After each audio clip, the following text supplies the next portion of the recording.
আসসালামাইকুম, সবাই কেমন আছেন? আলহামদুলিল্লাহ। আমরা এখন আছি রাজালা হর্টিকালচার সেন্টার সাভার। এখানে আমাদের বাংলাদেশের বিভিন্ন জেলা থেকে 60 জন উদ্যোক্তা এসেছেন বিভিন্ন বিষয়ে প্রশিক্ষণ নিতে। সেই প্রশিক্ষণের একটা অংশ হচ্ছে যে আমাদের গাছের কলম কিভাবে করে। তো আমাদের কলম কিভাবে করে সেটা হাতে কলমে শেখানোর জন্য আমাদের সাথে আছে আমাদের সুলতান মাহমুদ ভাই। সুলতান মাহমুদ ভাই আমাদেরকে দেখাবেন কিভাবে আসলে কলম করে। এইটা হচ্ছে মূলত একটা ক্লিপ কলম। তো সুলতান ভাই, আমি পরবর্তীতে আপনার কাছে অনুরোধ জানাবো কিভাবে কলম করে, এটার বিস্তারিত আর কি বলতে। এটা একটা চারা গাছ। এই চারাটার বয়স হলো 1 বছর, অর্থাৎ আমরা গত বছর যে আমটা খেয়েছিলাম সেই আম থেকে এই চারা গাছটা তৈরি। চারা গাছ দেখা যাচ্ছে এবছর চারা তৈরি করেও আমরা এবছরই কলম করতে পারি, কিন্তু সেটা যে আটি থেকে যে আমগুলো পাওয়া যায়, অর্থাৎ আমাদের দেশীয় আম যেগুলো, সেগুলো দেখা যায় যে যেগুলো আগেই চলে আসে, সেই আমগুলো থেকে আমরা সেই আমের বীজ থেকে আমরা চারা তৈরি করে এবছরও আমরা এরকম চারা তৈরি করে ক্লিপ গ্রাফটিং করতে পারি বা কলম করতে পারি। আচ্ছা, এই চারাটা বয়স কত হলে, যে একটা আটি থেকে বের হওয়ার পর কত বছর বয়স হলে এটাতে আমরা গ্রাফটিং করতে পারি? এরকম পরিপক্ক হলে পারি আমরা এই বছরে, যদি এরকম পরিপক্ক বানাইতে পারি তাহলে পরে আমরা এই বছরই কলম করতে পারবো। মিনিমাম কয়টা সময়ে, ধরেন 6 মাস বা 3 মাস, এরকম কোনো ইয়ে আছে? 6 মাস 3 মাস 3 মাসে দেখা যায় যে 3 মাসে চারা এত বড় হবে। 6 মাস মিনিমাম, 6 মাস 4 মাস 5 মাস এরকম হলে পরে দেখা যায় কি যে একটু খাবারটা যদি ভালো পায় চারাটাও বাড়তে থাকে, আর চারা বাড়লে পারি আমরা এখানে কলম করতে পারবো। ঠিক আছে, কলমের জন্য উপযুক্ত সময় কোনটা? এটা কি আমের চারা, দেশি আমের চারা নাকি আমের চারা? বীজের চারা। কিভাবে কোথায় থেকে আসছে সেটাও জানি না, আমরা কিনে নিয়ে আসছি, বীজ কিনে নিয়ে আসছি, বীজ থেকে চারা তৈরি করছি, সেই চারার উপরে আমরা কি করি, কলম করি। এর কোনো জাত নাই পাত নাই কিচ্ছু জানি না। ঠিক আছে, এখন আমরা যদি এর উপরে যদি কলম করি, যে জিনিসটা করবো আমরা সেই জিনিসটাই হবে। আমার কি জাত এটা সেটা আমার জানার কোনো দরকার নেই, আপনারও দরকার নাই, আমারও দরকার নেই। এটা আম গাছ, কি লাগাবো সেটা জানা, আমি এখন কি লাগাবো কি দিব সেটাই হলো বিষয়। ঠিক আছে, মানে আপনি যে এটা এটাতে অ্যাড করবেন, হ্যাঁ সেটাই হচ্ছে অরিজিনাল, সেই জিনিসটা হলো অরিজিনাল। আচ্ছা, আরেকটা জিনিস, ছায়া নির্বাচনের ক্ষেত্রে কি কি বিষয় আমরা দেখবো, এইটা একটু আমাদের ছায়ন দেখা যায় যে আমরা ছায়নটা একটু ছড়াই গেলাম 10 টাকা ভাই, এরকম বয়সে ছায়ন কালেক্ট করি। 20 থেকে 25 দিন বা 30 দিন, অর্থাৎ ছায়নটাও দেখা যাচ্ছে যে বডির সাথে ম্যাচিং হবে এরকম চিন্তা করে। আবার ছায়নটা একটু শক্ত নরম হলে পরে দেখা যাবে কি যে ছায়নটা অটোমেটিক শুকায় যাচ্ছে। ঠিক আছে, শুকায় বা পচে যাবে। ওই পলিথিনটা যখন আমি গ্রাফটিংটা করব তখনই কি ওর ভিতরে দেখা যাবে কি পচন শুরু হয়ে গেছে, কালো হয়ে গেছে। আচ্ছা, এই যে কুড়ি থেকে বের হয়ে ছায়ন হতে এটা কতদিন সময় নিতে পারে? এই যে এইটা ছায়ন হতে, হ্যাঁ, এটা ছায়ন হতে 20 থেকে 25 দিন বা 30 দিন এরকম সময় নিতে পারে। এইটাই, ঠিক আছে। আচ্ছা, বিষয়টা হচ্ছে যে আমরা আগে ওনার কথা শুনি, তারপর যদি কোনো প্রশ্ন থাকে তারপর প্রশ্ন করি। আমরা আগের থেকে প্রশ্ন করি, ওনারা কিন্তু বিতর্ক মানে আগে ভিডিও করে আমাদের কিভাবে দেখাচ্ছে এটা দেখেন। এটা একটা রুট, এই রুটের উপরে আমরা কি করব, গ্রাফটিং করব। ঠিক আছে, আমরা ছায়নটা নিয়ে আসছি।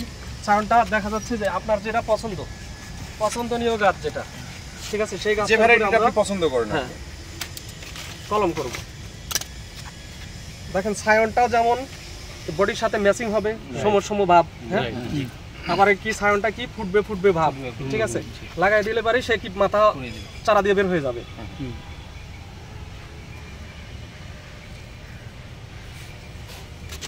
আমরা ছায়নটা তেরসা করে শাবল আকৃতির, আমরা শাবল দিয়ে কাজ করি না, সেম ছায়নের উপর দিয়ে 2 বার টানাটানি করা যাবে না। এই যে কাটছি, এরপর দ্বিতীয়বার যখনই কাটবো তখন ছায়নটা থেতলাই যাবে।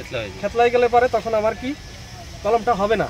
ঠিক আছে, ওর সাথে ম্যাচিং হবে না, পচন আসার সম্ভাবনা থাকবে। আর যখনই একবার কাটবো তখন আর ওইখানে থেতলাইলো না, ওর সাথে ম্যাচিং হয়তো ওর কোনো সমস্যা হবে না। ক্ষত হওয়ার সৃষ্টি যাতে না হয়, যাতে ক্ষত সৃষ্টি না হয়। ক্ষত সৃষ্টি হলে পারেই কলম হবে না।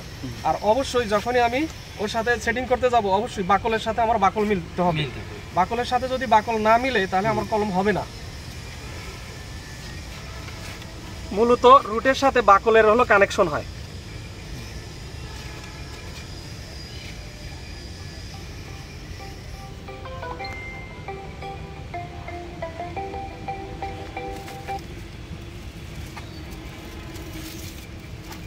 এই দেখেন, এ পাশে কি বাকলের সাথে বাকলের এটা গেছে মিলে গেছে, ঠিক আছে। যখনই মিলে যাবে তখনই কি এর এই বাকলের সাথে এই বাকলের জয়েন্ট হবে, আর জয়েন্ট হলে পরে ও বেঁচে যাবে। আর যদি জয়েন্ট না হয় তাহলে পরে বুঝতেছেন তো মারা যাবে।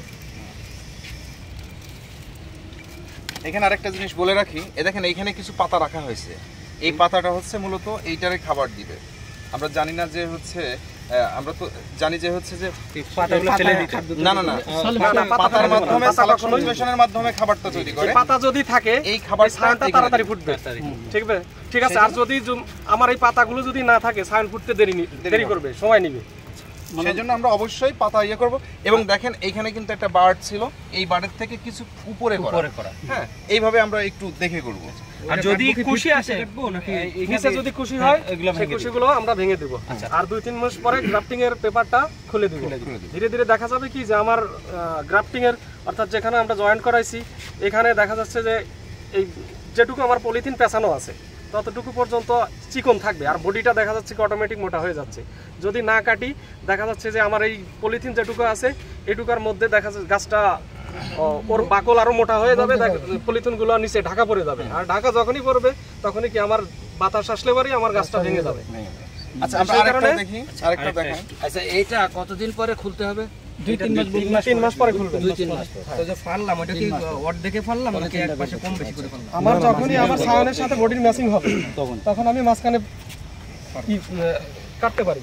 আর যখনই আমার দেখা যাচ্ছে যে সায়নের সাথে বডির ম্যাচিং হচ্ছে না তখন আমরা সবসময় কি করব, এক পাশের বাকল মিল করব, ঠিক আছে। এক পাশের বাকল মিল করে চামড়ার পাশটা বেছে নিয়ে যে আমার এইটুকুর মধ্যে ম্যাচিং হতে পারে সেই তখন কি করব, পাশের দিক দিয়ে অর্থাৎ বাকলটা কাটবো।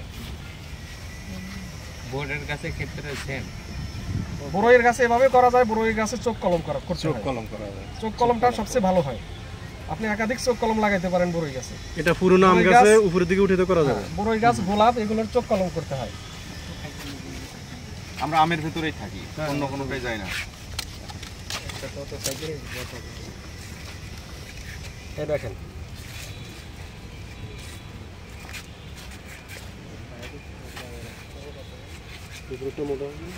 এই দেখেন এই যে